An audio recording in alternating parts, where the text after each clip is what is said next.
Have you ever played a series of video games out of order? Well, that's pretty much what I did. I had no idea that Varney Lake was part of a series until I finished the game. Now that I've played Mothman 1966, many of the things from Varney Lake make more sense to me.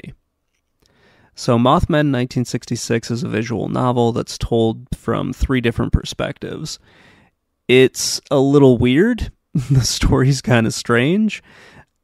But there are many plot points in the next game that get explained here. You find out where the little goat guy comes from, you find out what all these events they're talking about are, and it really sets the stage for just what this world is going to be. For a visual novel like this, the story really is like the centerpiece of the entire game. And I think this one has a pretty great story to it. It's weird. It develops a lot of just what's happening in this world that these 3 games are going to exist in.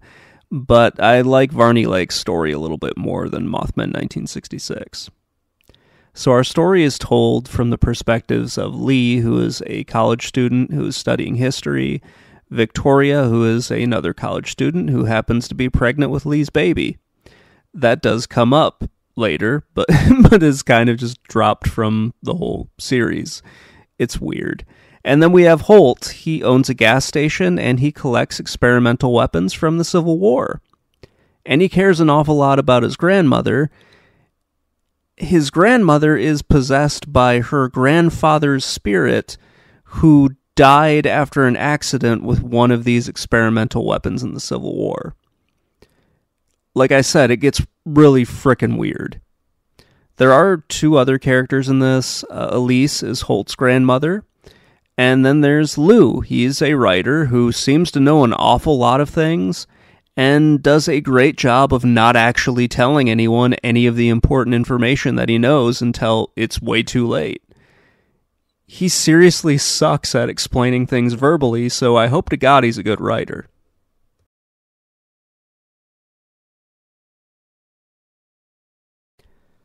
There's also these men in black that are in the game. They're kind of creepy, and they're very much taken from like popular culture, especially if you believe a lot of the conspiracy theories about the men in black. They show up, it feels like they're going to be a bigger part of the story, and then they're just kind of gone. And I don't remember them showing up in the other 2 games, so it's just kind of weird that they get dropped. But it is pretty cool. So the story in this game is that there's a meteor shower every 33 years. When this meteor shower happens, when the meteor shower happens, it's either really intense or it's not that intense. When it is intense, then it spawns a whole bunch of just were-monsters. So you get rabbit men, dog men, and Mothmen. It's kind of a cool idea. Like, somehow this meteor shower is able to like mutate animals or just create animals out of nothing, and these animals just happen to be anthropomorphic versions of whatever they are. They try to tie this to like historical accounts throughout history. They bring up how, the rabbit men attacked humans at this time, or the dog men attacked at this point. It's very strange that they try to do this, but it is pretty well developed in this world. In the end, or at least at the end of the game, you get Lee and Victoria who flee. They find a little goat man baby, and they decide they're going to raise it. This little goat man baby pops up in the next 2 games as an adult, so that's kind of fun. And then you just kind of have Holt and his grandmother fighting off all of these different like Mothmen and dogmen and goatmen and all these other mutants that attack them. And it's assumed that they're both dead. I mean, his grandmother gets shot, but basically Lou, Lee, and Victoria flee the scene in their car, and they get away. And then you never hear anything about what happens, like how this whole thing shakes out. It's kind of fun, and it does explain a lot of the stuff that you're going to see in Varney Lake, And that's part of the reason why I like it. It's just sort of a fun one-off story that tries to build up all the mythology and the crazy shit that happens in the world that these 3 games are going to exist in.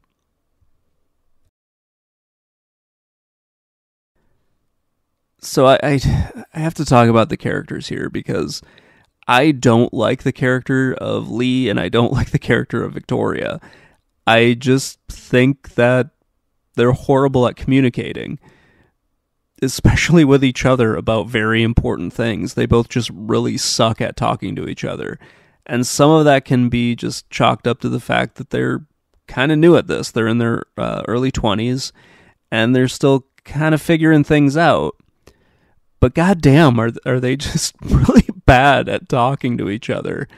You also have Victoria, who is pregnant, talks about getting an abortion, and then that's just sort of dropped from the story because we need to talk about killing basically animal men, which is probably more entertaining for a video game anyway.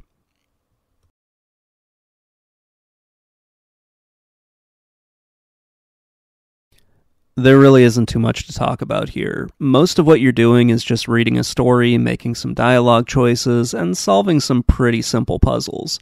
It's a short game, but it's a pretty fun one. At times, there are simple mini-games, and then there are some fairly easy puzzles to solve. There are fail states for each of these, so if you don't get it on the first try, or if you make some mistake when you're going through the dialogue selections, it'll give you a chance to try again. None of these are super hard, and you can get through them with trial and error. I do actually like that it gives you the option to just start right back at the beginning of the puzzle. It's not a long game, I think it's about 2 hours, but still, if you failed and then it sent you all the way back to the beginning and you had to read through the entire story again, that would be pretty annoying. So thankfully you have unlimited continues here, and it just starts you at the beginning of the puzzle, so you maybe have to read a little bit of the dialogue you've already read, but it won't be anything too crazy. There was really only one puzzle in this that gave me a lot of trouble. There's a part where you have to shoot a bunch of lights in order to scare the Mothmen away so that you can save Holt and his grandmother. It's a fairly simple puzzle, but it can be really tricky it can be really tricky until you figure out the actual solution, because stuff that would make sense isn't really in here. It would make sense to shoot one of the lights because it's the only one on that side, and then in theory you could loop around and grab them. But the way they have it done is just so goddamn annoying. You have to basically push the Mothmen away so they don't fly directly over Holt and his grandmother. And yeah, it took me a while to figure out, and it was really frustrating. Because you shoot at one light that's all by itself, and the guy says, oh, it's too far away and I missed. But when you look at a picture of it, which is always on the screen, it's not any farther away from the other 3 lights that you're shooting at. It's very weird. Anyway, that was the only one that I thought was kind of strange. The gameplay is very simple, but it works for a story like this. It doesn't take things too far, it doesn't make stuff too complicated. The solutions are fairly easy to see. It might take you a few tries to get through something, but you can usually luck into a solution if you really want to try it. Mothmen 1966's art style is really unique. Like many retro-inspired indie games, it uses a throwback art style to computers from the 1980s and 90s. It looks really cool, and I love it an awful lot.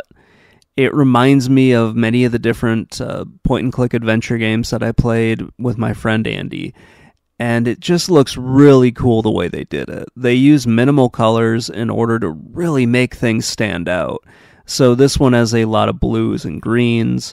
Varney Lake had a lot of yellows and blues, and then the last game, Bahnsen Nights, that has a lot of reds, pinks, and purples in it. I would say the graphics in this game are a lot darker than in Varney Lake, because this game takes place mostly at night. The subject matter is a lot darker than that game, and it's just a lot creepier at times than Varney Lake is. Both games deal with some serious problems, such as, death or violence against people, that sort of thing.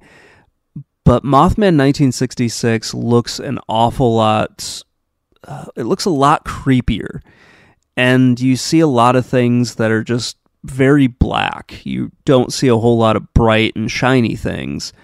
Again, it's at night. It's not supposed to look bright and happy, but man, did they make this one look pretty scary at times.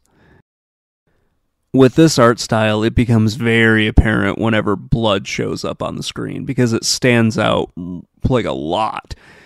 You just have this smattering of red that is just wrapped around all of these blues, greens, and blacks. And yeah, it's pretty amazing when you see it.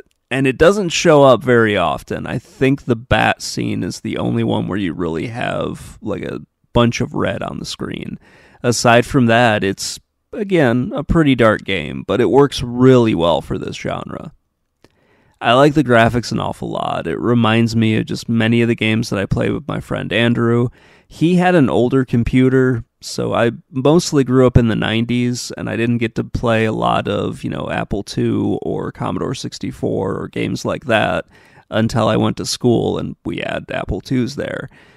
But Andy had some older, I think, IBM computers, but I'm not entirely sure.